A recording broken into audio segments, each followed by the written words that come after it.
The moment a British princess steps onto American soil to pursue her education represents far more than a simple academic journey, and what happened during Princess Beatrice of York's time studying in the United States reveals a fascinating intersection of privilege, royal duty, cultural adaptation, and personal growth that few people truly understand.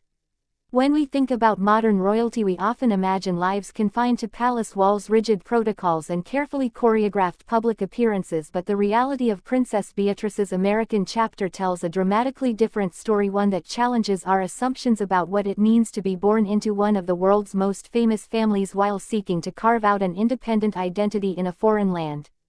Princess Beatrice Elizabeth Mary, the eldest daughter of Prince Andrew, Duke of York, and Sarah Ferguson, Duchess of York, was born into a life of extraordinary privilege on August 8, 1988. Yet unlike some members of the royal family, her parents were determined that both Beatrice and her younger sister Eugenie would receive educations that prepared them for lives beyond the gilded cage of royal obligation. This philosophy would ultimately lead Beatrice across the Atlantic Ocean to experience American academia firsthand in what would become a transformative period of her young adult life. The decision for a member of the British royal family to study in the United States was not made lightly and represented a significant departure from the traditional educational paths followed by senior royals who typically remained within the United Kingdom's elite institutions. Before her American adventure, Beatrice had already established herself as a dedicated student within the British educational system, attending prestigious institutions that had educated generations of the British elite. She began her formal education at Upton House School in Windsor, followed by Coworth Park School in Berkshire, and then St. George's School in Ascot, where she completed her early years of schooling. Her secondary education took place at Goldsmiths College, which is part of the University of London, where she studied for her A-levels, focusing on subjects including drama, history of art, and film studies.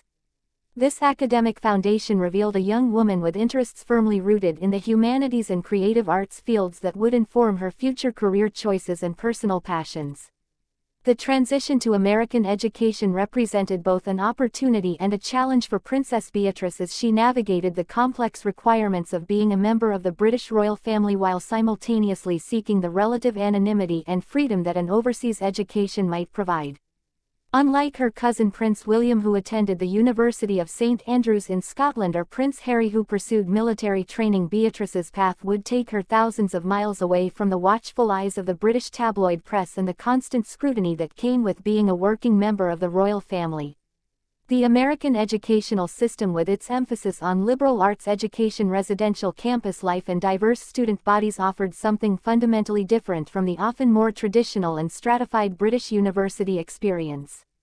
Security considerations loomed large over any decision to send a member of the royal family abroad for extended periods, and Princess Beatrice's American sojourn was no exception to this rule. The logistics of providing adequate protection for a British princess on American soil required extensive coordination between British Royal Protection Officers, American Security Services, and the educational institutions she would attend.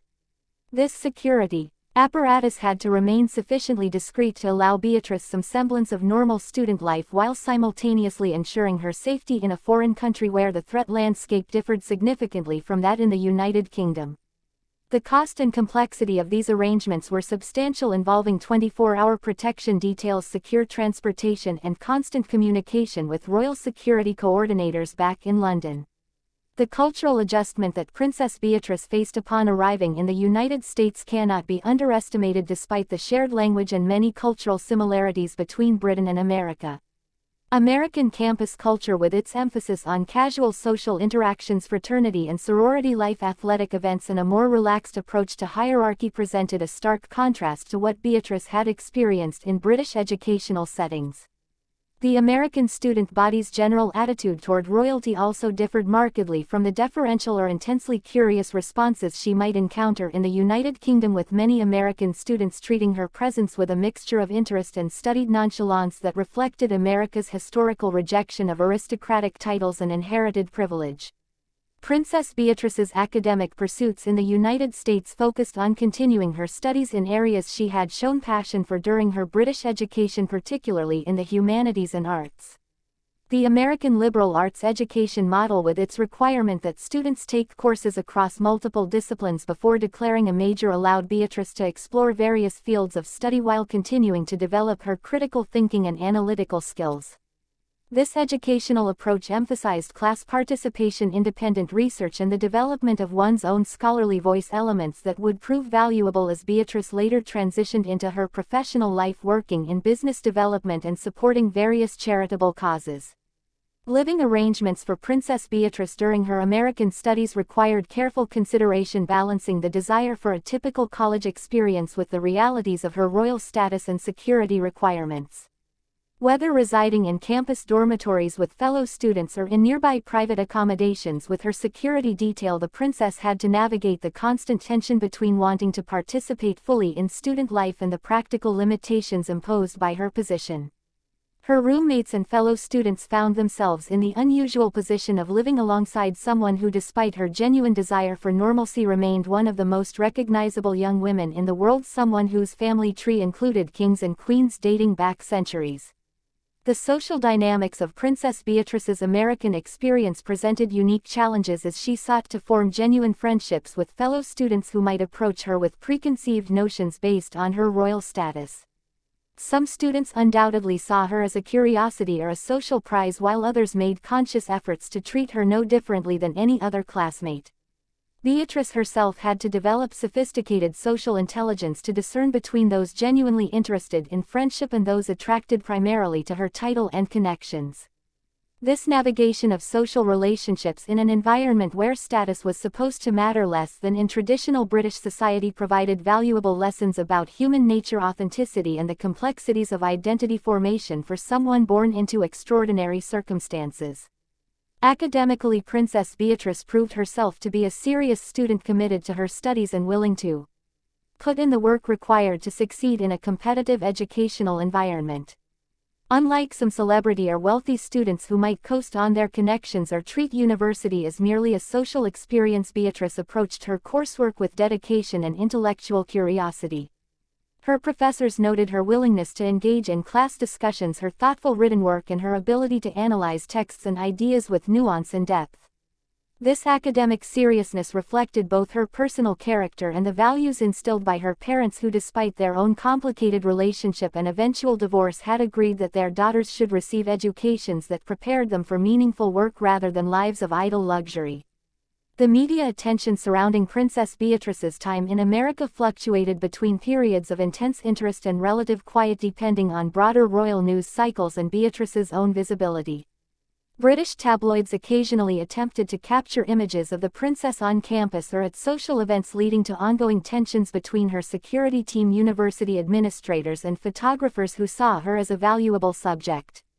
American media outlets generally showed less sustained interest in her day-to-day activities compared to their British counterparts, though her presence occasionally made local news, particularly in the region where she studied.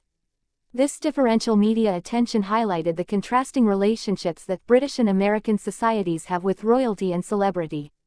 Princess Beatrice's American experience also provided opportunities for her to engage with the broader philanthropic and social networks that characterize elite American educational institutions. Many prestigious American universities serve as gathering places for the children of wealthy, influential families from around the world, creating social networks that persist throughout students' lives and careers. For Beatrice, this meant interactions with the sons and daughters of business leaders, politicians, entertainers, and other royals from various nations, expanding her worldview and creating connections that would prove valuable in her later charitable work and professional endeavors. These networks represented a form of soft power, demonstrating how educational exchanges can strengthen international relationships and create bonds between future leaders and influencers. The question of how Princess Beatrice's American education influenced her subsequent life choices and public role deserves careful consideration as we examine the trajectory she has followed since returning to the United Kingdom. Unlike some royals who embrace highly public profiles and extensive official duties, Beatrice has maintained a relatively lower profile, focusing on her career in business and her support for specific charitable causes, particularly those related to dyslexia awareness, a condition she herself has navigated throughout her life. Her American experience may have reinforced her desire to maintain some separation between her royal identity and her professional and personal life, allowing her to develop skills and relationships based on her own merits rather than solely on her title and family connections. The contrast between Princess Beatrice's educational path and those chosen by other members of her generation within the royal family reveals much about the evolving nature of modern monarchy and the diverse approaches families take to preparing the next generation for their unusual roles. While Prince William and Prince Harry attended British institutions and followed paths more directly connected to royal duties and military service, Beatrice and her sister Eugenie have been afforded greater freedom to pursue their own interests and careers. This difference partly reflects their positions within the line of succession and the reality that they would not be working royals receiving public funding but rather would need to support themselves professionally while maintaining appropriate standards of behavior befitting their titles. Princess Beatrice's time studying in the United States also occurred during a period of significant change within both the British royal family and broader society's relationship with aristocratic institutions. The early 21st century saw increasing scrutiny of royal finances, growing questions about the relevance of hereditary titles in democratic societies, and evolving expectations about what members of royal families should contribute to justify their privileged positions. By pursuing education and professional skills that would allow her to work in the private sector, Beatrice represented a model of modern royalty that attempts to balance inherited status with personal achievement and contribution. Her American education became part of this broader narrative about what it means to be royal in the contemporary world. The lasting impact of Princess Beatrice's American educational experience extends beyond her personal development to influence how we think about international education, cultural exchange, and the role of elite institutions in shaping future leaders. Her presence on an American campus brought together questions of privilege, access, security, and identity in ways that illuminated both the possibilities and challenges of global educational mobility. For her fellow students, her time in America provided an unusual opportunity to interact with someone from a radically different background, while for Beatrice herself it offered a chance to test her own capabilities in an environment where her royal title carried less automatic weight than it might in British society. Today, Princess Beatrice continues to navigate the complex position of being a member of the British royal family while maintaining her own career and private life, having married property developer Edoardo Mappoli-Mazzi in 2020 and becoming a mother. Her educational background, including her American experience, has equipped her with skills, analytical abilities, and international perspectives that serve her well in her various professional and charitable endeavors. While she may not be as prominently featured in royal news as some of her cousins, her contributions to causes she cares about and her efforts to use her platform responsibly reflect the values and capabilities she developed during her formative years, including those spent studying across the Atlantic. The story of Princess Beatrice's American education ultimately reveals the fascinating tensions inherent in modern royal life between tradition and innovation, between privilege and merit, between public duty and private ambition. Her experience demonstrates that even those born into the most rarefied circumstances must still navigate the universal challenges of identity formation, education, and personal growth. For viewers interested in understanding the contemporary British royal family beyond the headlines and official announcements, examining these educational choices and international experiences provides valuable insight into how the next generation of royals is preparing for lives that will be fundamentally different from those lived by their ancestors, even as they remain connected to centuries of tradition and expectation. If you found this deep dive into Princess Beatrice's American educational journey fascinating, please subscribe to our channel for more exclusive insights into the hidden stories of the British royal family. Hit that like button if you learned something new today, and share this video with anyone who loves royal history and untold stories. Drop a comment below letting us know what surprised you most about Beatrice's time in the United States and what other royal stories you would like us to explore. Your engagement helps us continue bringing you these in-depth investigations into the lives of some of the world's most famous families.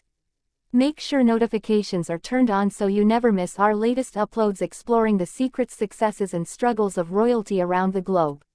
As we conclude this exploration of Princess Beatrice's transatlantic educational adventure, one fascinating question remains unanswered and opens up an entirely new avenue for investigation. How might the British royal family's future look different if more young royals followed Beatrice's example and pursued international educations that exposed them to diverse perspectives and challenged them to succeed beyond the protective bubble of British aristocratic institutions?